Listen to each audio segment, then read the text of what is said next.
প্রথম আলাপেই এবার ঈশানে ক্লাস নিয়ে নিল অনুশ্রীর বাবা। হ্যাঁ বন্ধুরা, ভিডিওটা লাইক দিয়ে দেখতে থাকুন। যে মুহূর্তে কিনা কুসুম বলতে থাকে যে আচ্ছা মেসোমশাই, আপনি আমাকে একটা কথা বলুন তো, আপনি কি দেখে হঠাৎ করে দুম করে আমার দেওরের মুখের উপরে বারণ করে দিলেন, তাই যে তার হাতে কোনো মতে আপনি আপনার মেয়েকে তুলে দিতে চান না? বলুন তো, আপনি তো এখনও পর্যন্ত আমার দেওরের গুণ সম্পর্কে কোনো কিছু জানা নেই দেখেই আপনি এই সমস্ত কথা বলছেন। আমার দেওরের জন্য বহু দূর দূর দূরান্ত থেকে কাজ আসে, জানেন তো, কিন্তু আমরাই কোনো মতে রাজি হই না বিধেই তো কোনো মেয়েকে এখনও পর্যন্ত আপনার ঘরের বউ করে আনতে পারিনি। আমাদের বংশ পরিচয় জানলে না আপনার মাথা চটক দিয়ে উঠবে, কিন্তু তার সত্ত্বেও সেই সমস্ত কিছু তো পরেই থাকে। আপনি আগে আমার দেওর কী কী করে, কী কী কাজ পারে না পারে, আপনার মেয়েকে কী পরিমাণে সুখী রাখবে, সেই সমস্ত কিছু তো আপনি আগে শুনে নিন, তারপর তো আপনি একটা মানুষকে যাচাই বাছাই করবেন, তাই না? ঠিক সেই মুহূর্তে অনুশ্রী যখন ওর পিসির কাছে দৌড়ে গিয়ে বলতে থাকে যে ও পিসি, বাবা কেমন যেন একটা বিহেভ করছে, দেখুন এত দূর থেকে পাশের গ্রাম থেকে তারা এসেছে, তাদেরকে একটু বসে জল খাবার অন্তত একটু তো দেবে। ঠিক সেই মুহূর্তে যখন কিনা অনুশ্রী পিসি বলতে থাকে যে হ্যাঁ রে অনুশ্রী, তুই এতটা এদের প্রতি এত তোর মায়ার দরদ উতলে পড়ছে কেন, কিছু তুমি বুঝতে পারছি না। এমনিতে তো পাত্রপক্ষ যখন কিনা তোকে দেখতে আসে তখন তুই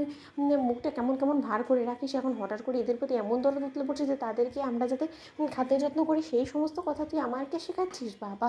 ঠিক সেই মুহূর্তে অনুশ্রী পিসি যখন সেখানে এসে বলতে থাকে যে আচ্ছা দাদা, এটা কী ধরনের কথা বলো তো, আর যাই হোক না কেন তারা তো অতিথি, তাই না? তাদেরকে বাড়ির ভেতরে ঢুকতে তো দাও, তাহলে কী বলতে চাই আমরা সমস্ত কথা শুনি এবং কেমন সম্বন্ধ নিয়ে এসেছে। ঠিক সেই মুহূর্তেই অনুশ্রী পিসির কথাতে যখন কিনা তাদেরকে ঢুকতে দেওয়া হয় এবং তার পর মুহূর্তে অনুশ্রীর বাবার কাছে যখন কিনা কুসুম বলতে থাকে যে এ হচ্ছে আমার দেওর ক্যাবলা, এবং এই ক্যাবলার সঙ্গে রীতিমতো আমরা চাই যে অনুশ্রীর বিয়েটা হোক, এবং অনুশ্রীকে আমাদের বেশ পছন্দ হয়েছে, একদম সাক্ষাৎ লক্ষ্মীর মতন দেখতে আপনাদের মেয়েটা। ঠিক সেই মুহূর্তে অনুশ্রীর বাবা যখন বলতে থাকে যে সাক্ষাৎ লক্ষ্মীর মতন দেখতে এই মেয়েটার যথেষ্ট পরিমাণে গুণ আছে, আমার কোনো মতে তো মনে হয় না যে আমার মেয়ের নখেরও যোগ্য আদৌ এই ক্যাবলা নামক এই ছেলেটা।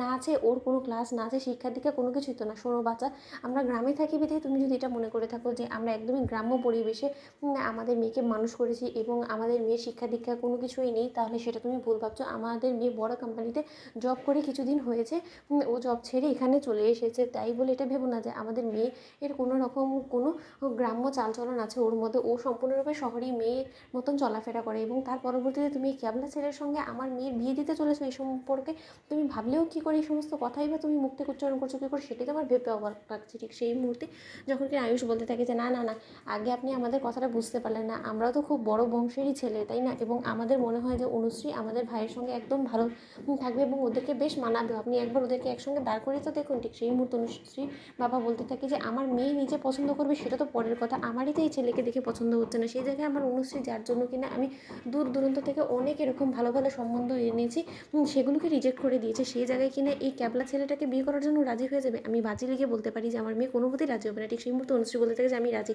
তো বন্ধুরা, লাইক কমেন্ট শেয়ার করে সাবস্ক্রাইব করো।